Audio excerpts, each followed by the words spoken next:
Semi high speed Spanish ટેલ્ગો ટ્રેનના મુંબઈ દિલ્હી વચ્ચેના trial run સમયે એક મોટી દુર્ઘટના ટળતા તંત્રએ રાહતનો શ્વાસ લીધો હતો। ગુજરાતમાં વરસાદની સ્થિતિને ધ્યાનમાં રાખતા ટેલ્ગો ટ્રેનના વધુ ટ્રાયલ હાલ પૂરતા રદ કરાયા છે।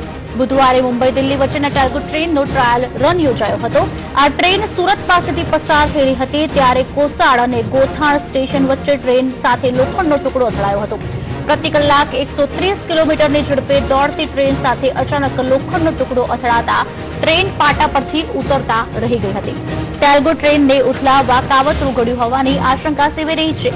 जो कि आ घटना अंगे पश्चिम रेलवेना एडिशनल DRM એ જણાવ્યું હતું કે નટ બોલ્ટ નીકળી જતા ટેલ્ગોને વિઘ્ન નડ્યું હતું। આ એક સામાન્ય ઘટના છે। વલસાડમાં ભારે વરસાદને કારણે પણ ટ્રેનની ગતિમાં ઘટાડો કરાયો હતો। જો કે આ ટેલ્ગો ટ્રેન દિલ્હી પહોંચી ગયા બાદ તેનો ટ્રાયલ રન સફળ માનવામાં આવશે।